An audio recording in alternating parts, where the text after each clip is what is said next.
I'm Karen Almajarte. I'm the reporter of this topic.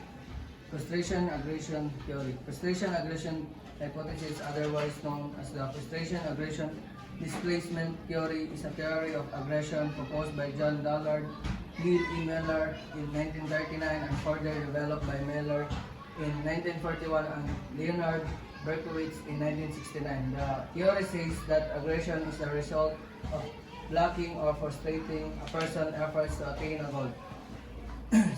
Ang kini nga theory kay idea ani kay makabuhat ang tao, or let's say magdabog sa feeling sa kangit, which is frustration nga ato gitawag. Ang kini nga theory, ang iyang idea nga nung ma-frustrate ang usa ka tawo kay tungod naharangan ang iyang kagustuhan or ang ilang nga makabuhat or ma-achieve ang usa ka butang. Example, the frustration aggression hypothesis attempts to explain why people escape group. It attempts to give an explanation as to the cause of violence. The theory developed by John Dollard and Bridges says that frustration causes aggression, but when the source of frustration cannot be challenged, the aggression gets displaced into innocent targets. They explain sa theory nga nganong ang mga tao hilig mang blame or mang basol mo ni ang scapegoat. If na frustration that turns to aggression, mag-expect na lang ta nga na violence mabuhat tungod sa iyang kangit sa katao. Walay violence kung dili ma-trigger ang frustration. Experimentation. The frustration aggression theory has been studied since 1939 and there have been modification.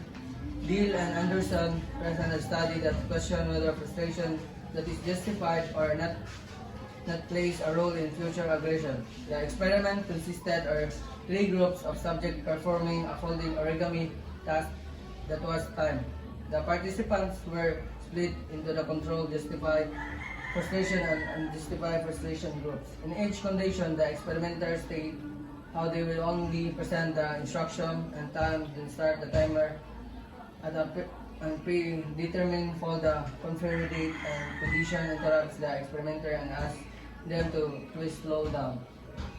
Deal and Anderson found the participant in unjustified frustration group rated the research staff to have less ability and likability, knowing this won't affect their financial situation as graduate students. The justified frustration group rated the staff as likable and having less ability than control group, but more that of unjustified frustration group. These results support the hypothesis that frustration can lead to aggression. This study presents data concerning behavioral aggression and frustration labor. Frustration aggression theory. The frustration aggression theory states that aggression is caused by frustration when someone is prevented from reaching their goals, important goals, or satisfying one of their important needs.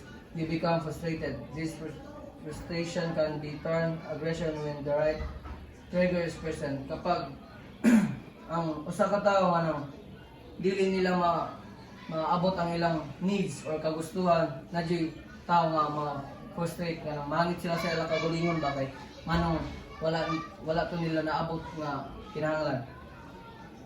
For example, if you failed in your final exam, you will definitely become frustrated. But if someone you barely know told you are such a loser not to pass that exam, in this case, your stored frustration will surely turn into aggression. Note that frustration aggression theory does not provide explanation to all types of aggression, but it rather focuses on the aggression that result from not being to reach your goals. Kini sa ating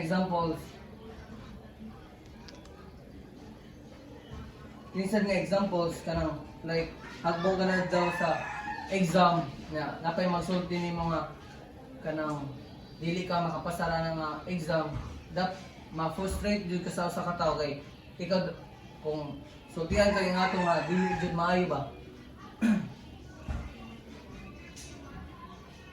Here's another example to make the theory clearer. let's suppose that you face a certain problem in your work. As a result, you got very frustrated. Now, in such case, you might find yourself becoming more aggressive towards other drivers in the street while you are on the way home. Like an example sa learning kanang naka sa traffic kanang kunay ikaw nakauna niya kanang overtaken ka sa usa ka like motor niya frustrate jud ka kay traffic pa jud nga overtaken ka ba niya na sila tulo ka kuan frustrated kanang mangit ka or nakay kangit sa usa ka tawo niya sa ako example ma-aggression jud to kay like nakay kangit niya ma-aggression to kay kanang mabuhat nimo ba nga imo tudulon kay imo kanang banggaan or imo basang-bagon niya mabuhat sa nang violence ani kuano ma-act nimo ang katong ma-act nimo ang dili buhaton ba kanang kay gi-overtaken ka man nga mangit ka ba niya imo siya madahugan tapos in such a case, your suppressed frustration turn into aggression as soon as you got subjected to the stress of driving. Na mo na ni frustration turn into aggression kanang sa imong kangit mabuhat nimo ang dili maayo ba ma-act nimo mo na aggression.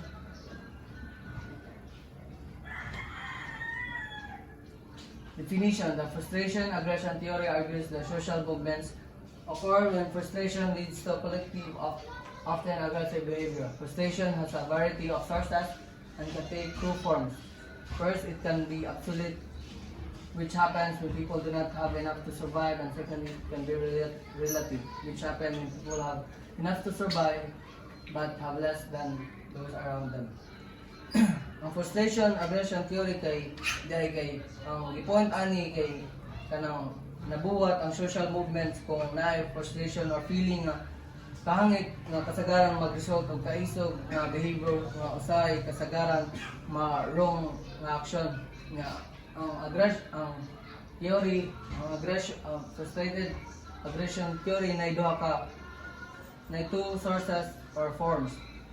Ang pinakauna mahitabo ni kung ang tawo walay sakto nga butang para makasurvive kay syempre maratol man jud ni nga problema like kanang wakay kaunon niya. Ikaduha, mahitabo ni kung naisakto nga butang makasurvive pero makita nimo nga mas dagan ilang butang para makasurvive.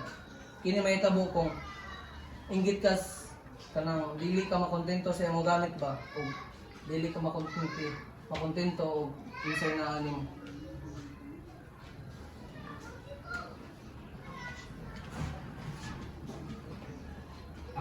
I'm Hilal Laria and I'm here to report frustration aggression theory. So remember that frustration and aggression is different. So ako lang isulti ang difference ani. So ang aggression is kining intention gud yung pasakitan ang usa ka tawo like injuries, mga physically or emotionally, and frustration is kining dissatisfaction sa imong sa imong mind or na bad trip ka sa imong kaugalingon.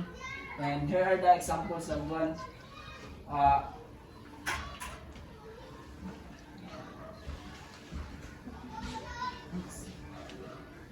You're hardly typing up a research paper in your school library that's due in 30 minutes. So here are the example of one usa ka student nga nagprint. So he type a research paper and due in 30 minutes. So you panic and stress that you won't finish it in time. You completed the task 10 minutes before your class starts. Sense of relief overcomes you. So parang kining naka-feel siya kining ayahay nga kining kadali tungod sa kaning ka-stress. So click print and wait by the printer while giving you a mental high five. Yet the printer, the only one in the library, beeps, signaling a malfunction. So may problema sa kining printer. So di na mosud ang frustration sa usa ka estudyante.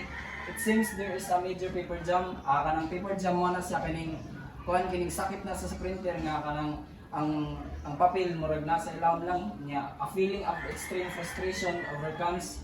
So mao lagi to. Frustration, the feeling of irritation and annoyance when something blocks you from achieving a goal. Mao na siya kining dissatisfaction sa atong atong pagalingon nga mabad trip ta, and may mga sometimes nga may mga plan nato nga kining hapit na gyud ma-achieve pero di maabot. Mao na siyang mo ang frustration. In the previous scenario, your goal of turning in your research paper in time is being hindered by the printer's malfunction. You throw your backpack down in exasperation and proceed to kick it several times. So kaning nga pasabot nga you throw your backpack down in exasperation and proceed to kick it. Mao ni siyang kining cause sa frustration nga nakuha nimo na nabitbit nimo. So diri na mo sud ang aggression imong gikuha nang imong mga gamit pangguba tungod sa nakuha ka na bad trip ka. So this is an example of frustration turning into aggression.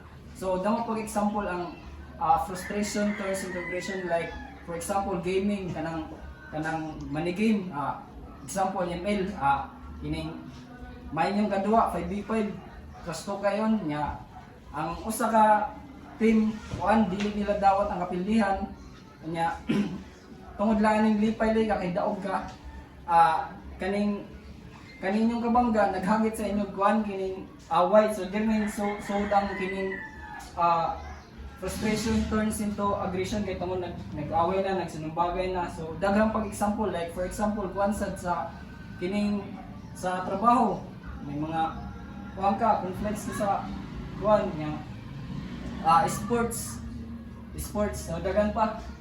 So aggression is a malicious behavior or attitudes towards someone or something.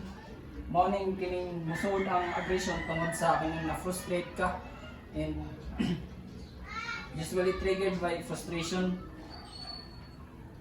As noted in the definition of aggression, frustration doesn't have to be a behavior. So frustration dili siya kaning usa nga behavior kundi attitude. So for example, a dog that is trying to protect its family's home may feel threatened by the male person and will bark firstly whenever he or she comes around. So ang kaning for example ani diri ang usa kuno ka iro kuno nga trying to protect its kining family's home. So kana attitude na kundi para pakuan sa yang baby or home niya. So kining he will bark firstly whenever he or she comes around. This aggression in the form of attitude or outlook. The dog bark is malicious in its desires to hurt the male person. Male person kining murag bisita ba or outsider if he or she comes any closer. Frustration aggression principle. Let's now return to the example of writing a research paper. You write one page of a 20-page research paper. The computer crashes. So ang kanang estudyante ko no naghimo siya 20 ka page nga research paper nya ang computer ko no nag-crash and you lost of your all work. So kita kining mga estudyante relate tani kanang hapit na ta matapos sa kining atong ipambuhat. Like for example nagsuwat tag damo kay nga notes nya kining hapit na ta mahuman nya sakto gabi na nga time nga nagsinulat kag notes nya naubusan kag ballpen, di ba ang imong maramdaman kay kundi kining bad trip ana mamalas yung mga adlaw nya mo sa diri example diri ang frustration aggression.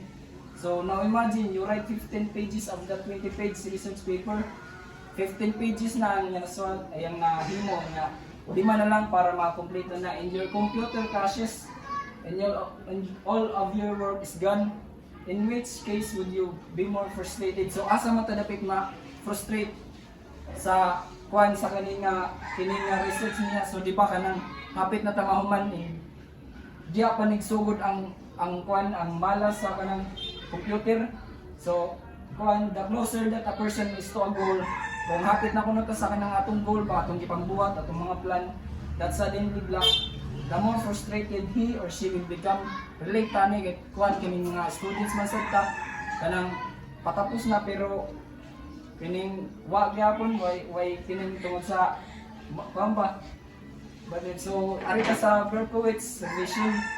social psychologist Leonardo Berkowitz believed there was more to the frustration to aggression principle. So si siya kakan social psychologist si Leonardo Berkowitz nga believe nga frustration aggression there was more frustration aggression principle.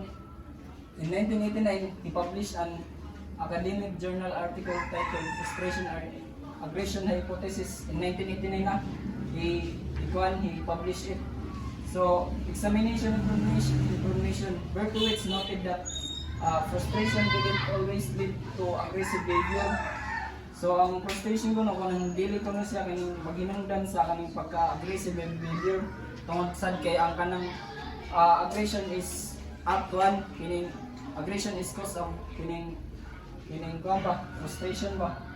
So aggression was increased in response to frustration when there were environmental cues that triggered it.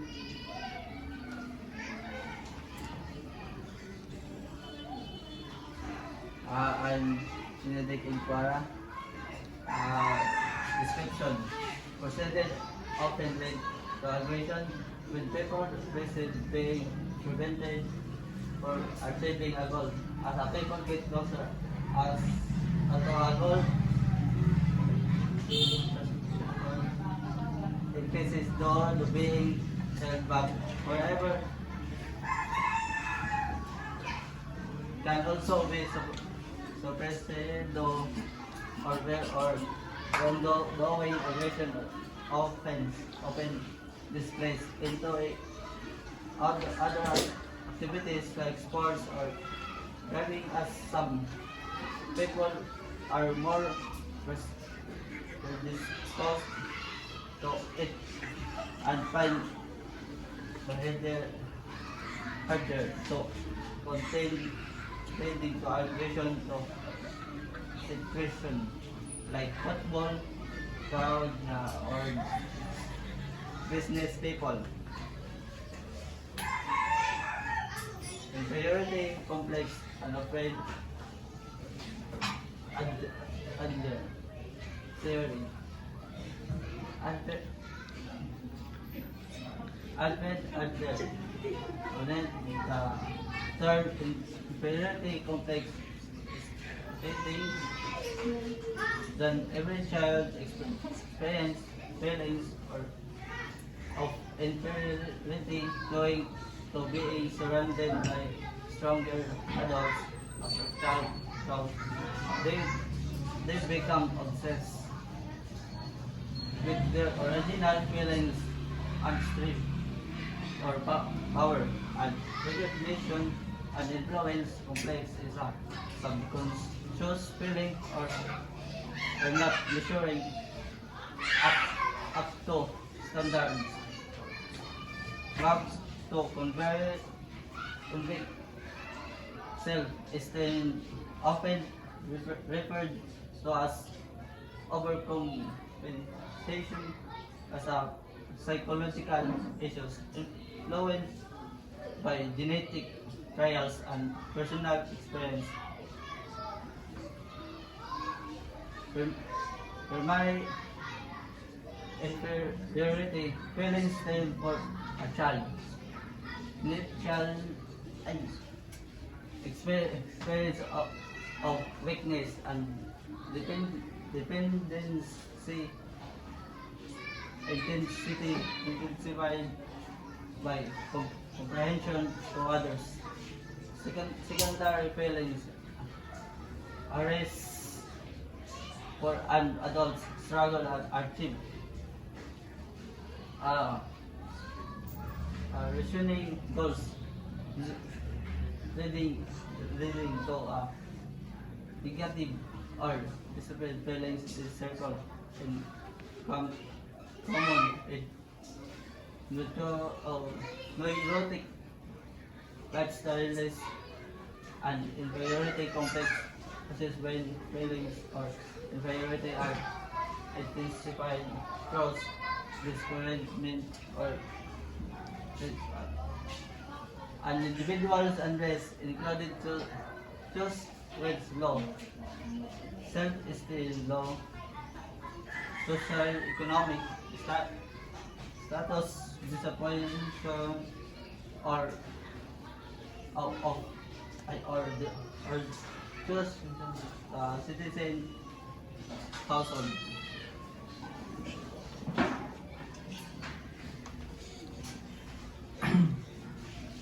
My name is Reynald Alvarez.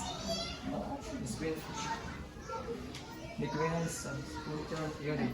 Whether male or article lower class culture as a degenerating maker of gang. Delinquents describe the lower class focal concern which include trouble, rudeness, smartness, excitement, faith, and anatomy, trouble, and invalid based on how much a person practices it, and dating into trouble can increase an individual representation within the community. Winning a fight, for example, can raise someone's status and prevent others from challenging them. In this work, toughness and street smarts are highly value when weakness is descripted. Smartness cited with street smarts and making money, outsmarting authority, and seeking excitement are all important and survive on the streets. This species discusses various activities including fighting and sexual adventures, as well as a belief in faith and the importance of authority.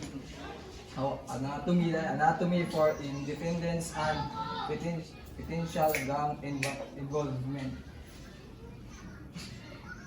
The article, The Delinquents, Subculture, and Alternative Formation, question the theory of reaction formation regarding to delinquents' behavior and suggests that impotence from waiting to be an adult might lead to delinquency in adolescents when are allowed to act like adults but not treated as such in their daily lives. According to Fitzas and Dietrich, 1958, working class adolescents are more likely to engage in the delinquent behavior as they are socialist earlier and motivated to reap adult-like reward earlier than middle class adolescent, leading to a response to the disjunction between the goal of adult status and the means of achieving it. In the article, there are three major criticisms to incoherent delinquent subculture, the social and cultural base, and the working class boy's problem are ambiguous and subject that will equally possible alternative interpretation. The working class boy and ambivalence toward the middle class system does not provide the psychological condition which will warrant the introduction of the concept of reaction formation and the reaction formation. This is the question of the independence between the description of the delinquent subculture and the theory which proposed the example in Texas during 1959. I'm Juno Mandras. As a result of their empirical research, Ilisu and Dietrich found a very interesting point. Their question, their exactly subculture when it first came out. There was expected also among all the males who are in the working class was will defeat into this subculture. They also state that when the subculture emerge, there needs to be some sort of historical data, as they're clearly put it. It also that the working class boy is ambivalent about middle class values. The theory requires only that at some specified time when the delinquent subculture emerged, that working class boy was ambivalent about middle class values.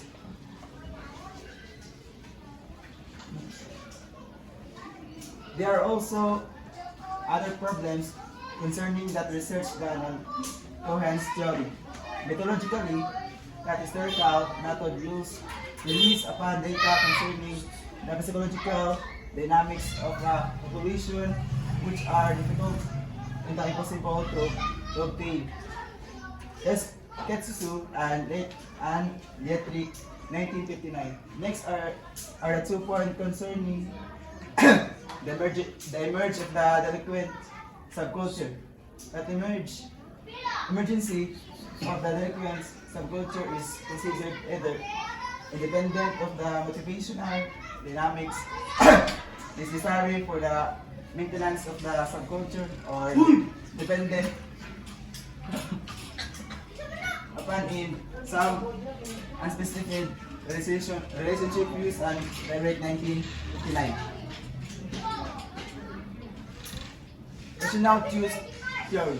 Rational cues theory are assumption about human behavior have been integrated into numerous criminological theories and criminal justice investigation. Rational theories originated during the late 18th century with the work of Cesar Baseria, since that the theory has been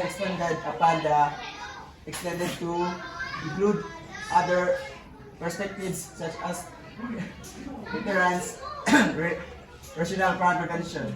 And in activities theory, the rational cues perspective has been applied to the wide range of crimes, including robbery, drugs use, vandalism, and white-collar crime. Rational cues theory purports that a person will commit crime after determining if the pain or punishment is worth the pleasure or reward of the act. This theory comes from the classical neurological school. So,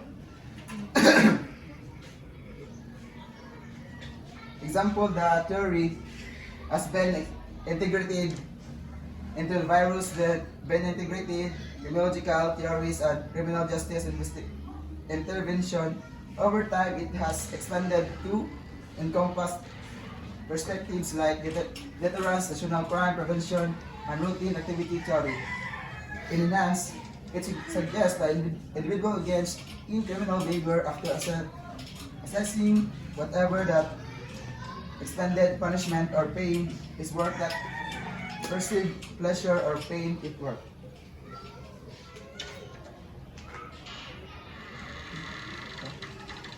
Next. The theory related to early death theory, David Matza, Delinquents and Drift, 1964, where people use the techniques of neutralization to drift in out of the delinquent behavior and the systematic crime theory. And expect a social disorganization theory developed by the Chicago School, where Edwin Sutherland proposed that the failure of families and extended teen group expand the realm of a relationship not longer controlled by the community and undermines governmental control. This leads to persistent systematic crime and delinquency. They also believe that such disorganization causes and reinforces the cultural, traditional, and cultural conflicts that support antisocial activity.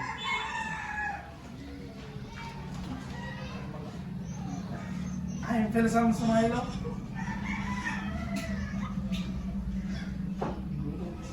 rational choice theory. The rational choice theory suggests that a crime is intentional and planned with criminals being rational actors who makes decisions for maximum gain.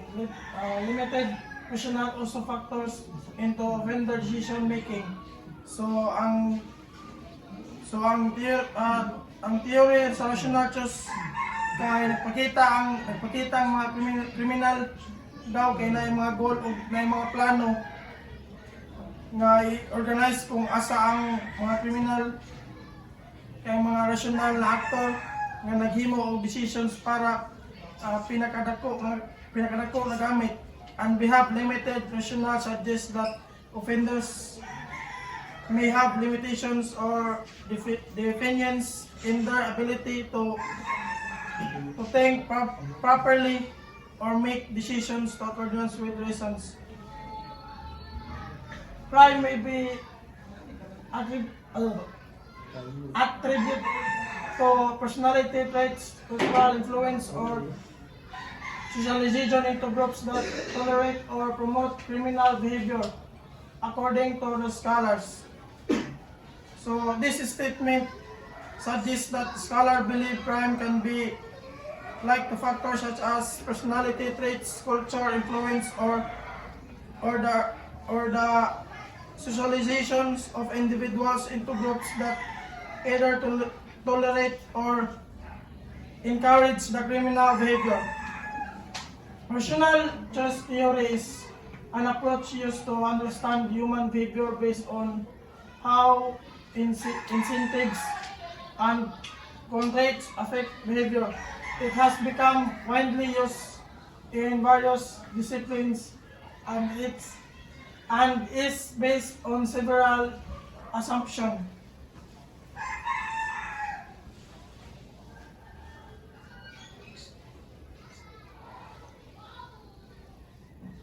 One of those individualism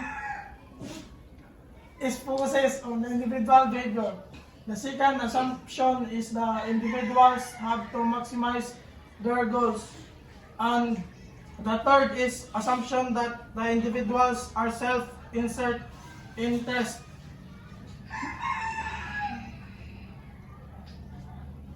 The rational choice theory, according to the economist Gary Baker. So kani si Gary Baker is a American economist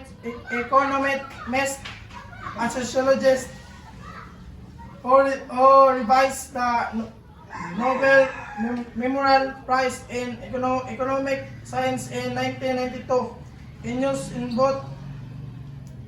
both criminal and non-criminal behavior. It involves widely regard and associated with an act or intentionally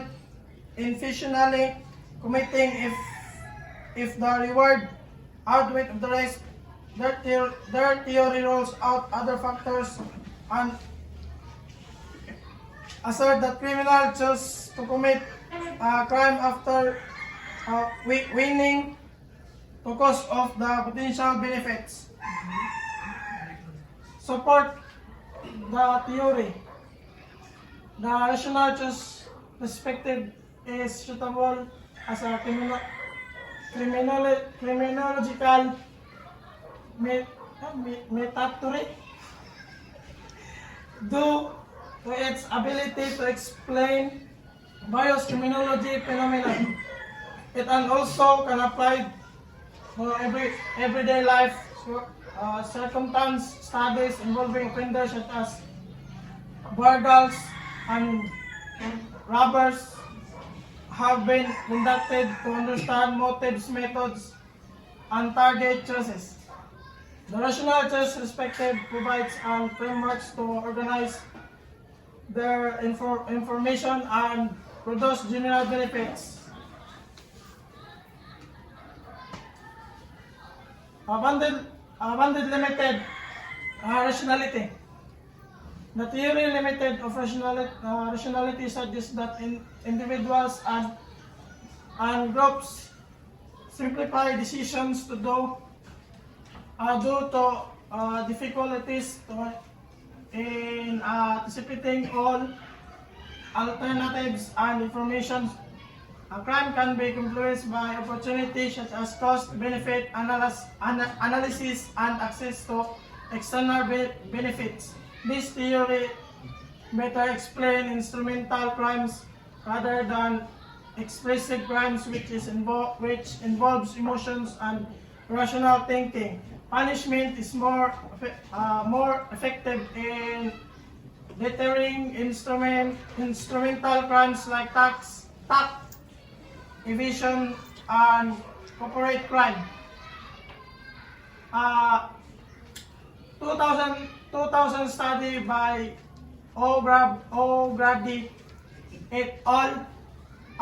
Found that the illegal sales of tobacco to underage youth was due to animal arrest of police patrol after 5 p.m., leading merchants and clerks to sell cigarettes illegally. Their when to cost benefits and risk factors involved in the decisions making process.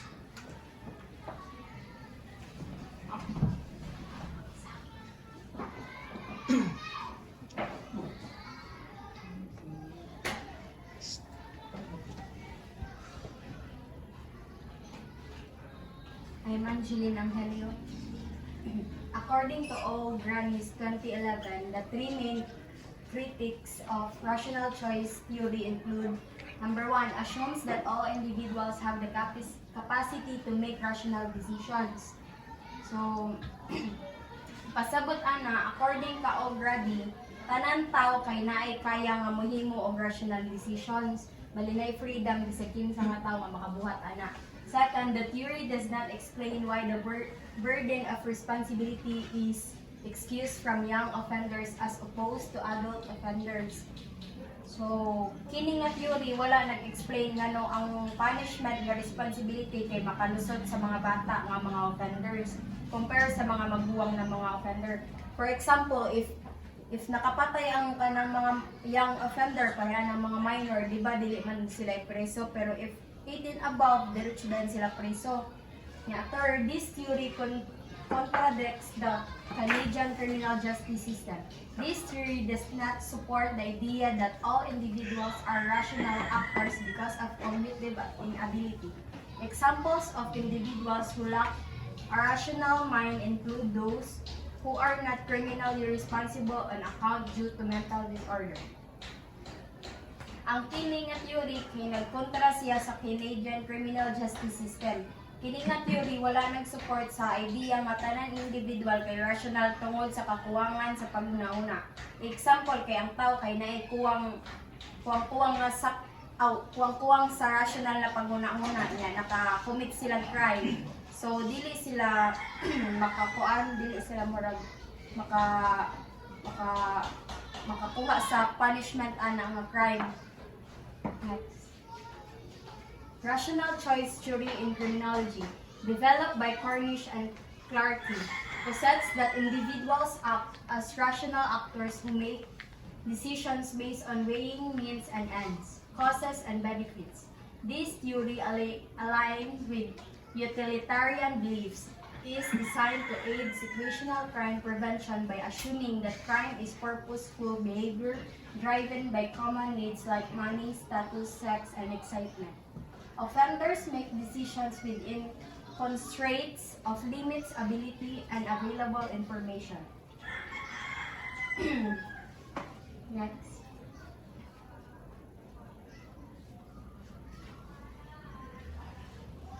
Rational choice theory posits that individuals driven by self-interest decide to commit crimes by evaluating potential risks and rewards, including the likelihood of getting caught and punished.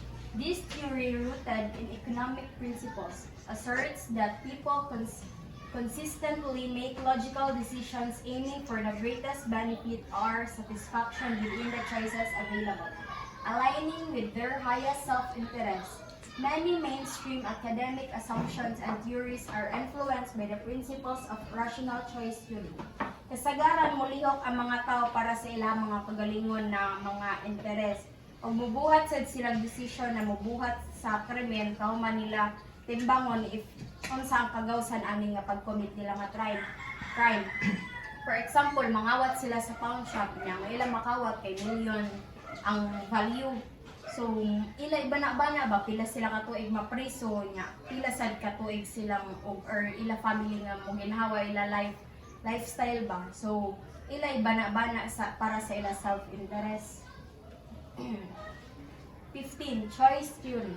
Choice theory is the belief that individuals choose to commit a crime looking at the opportunities before them, weighing the benefit versus the punishment, and deciding whether to proceed or not.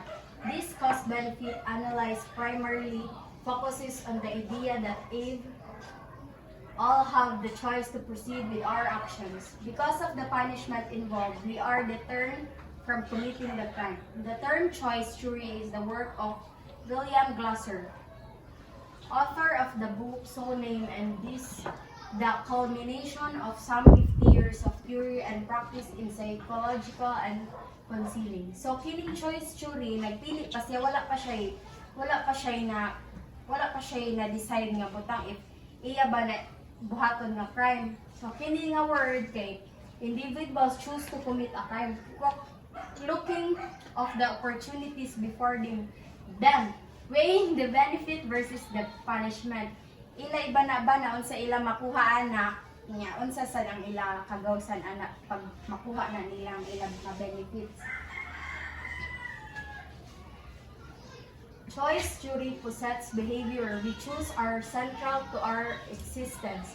Our behavior choices are driven by the 5 genetically driven needs: survival, love, and belonging, freedom, fun, and power. Survival needs include number 1, food, clothing, shelter, personal safety, security, and sex, having children. So number 1, di man ta mabuhi if walay foods inya. Number 2, clothing, kinahanglan man nato kay di man ta makabakta sa syudad nga nakaburlis. Nya shelter kay di man ta mabuhi. For example, grabe nga mga calamities. If bagyo or linog, wala tay kapuy-an nga makaprotect sa mga kagalingan. Personal safety, para more connected na siya sa shelter kay if wala kay shelter, wala kay personal safety. And security and sex, having children. For example, kay kanang sa married na or couple, kanang rights nila nga makapaan sila mga children ba. Nya 4 fundamental psychological needs: belonging, connecting, love, power, significance, competence, freedom, autonomy, fun, and learning. Choice theory introduces the concept of quality world to archetypes through Glasser did not explicitly acknowledge this connection. In this world, individuals hold images presenting their individual world, including parents, relationships, possessions, and beliefs. While each person's quality world is unique, influenced by significant role models, possessions, and belief system, its formation begins at birth and evolves throughout life. Next. Into mostly unconscious framework, Glasser called our quality world. Glasser mostly ignores the issue of negative role models and stereotypes in choice theory. Glasser also posits a comparing place where we compare or contrast our perception of people, places, and things immediately in front of us against our ideal images or archetypes. Of these in our quality world framework, our subconscious pushes us towards calibrating as best we can our real world experience with our quality world or archetypes.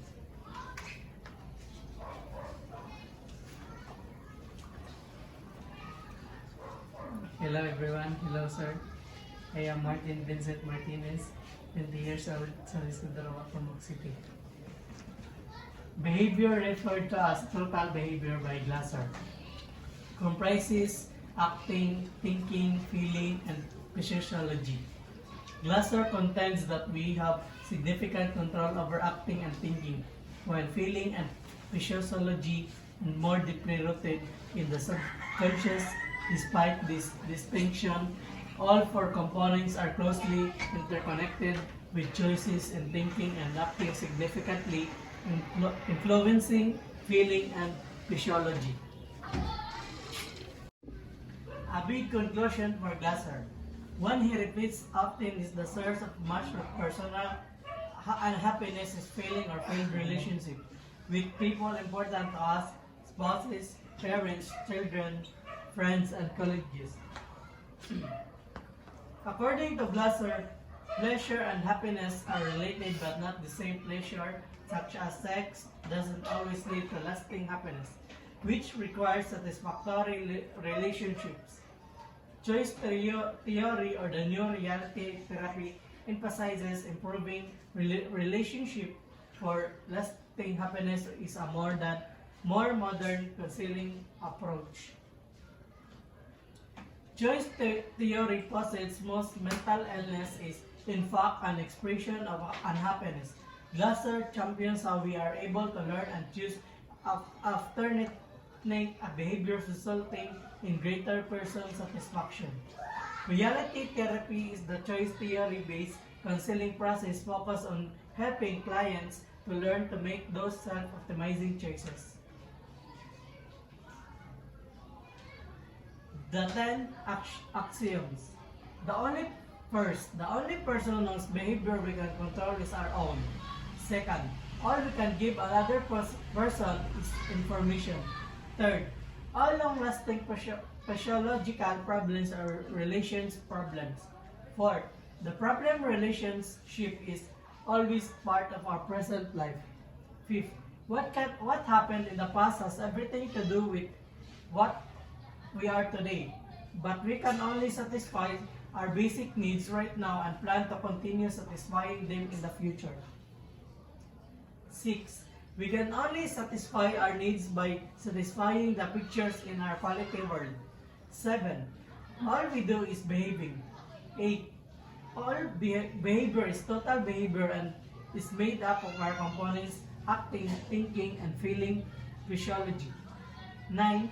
All total behavior is chosen, but we only have direct control over the acting and the thinking components.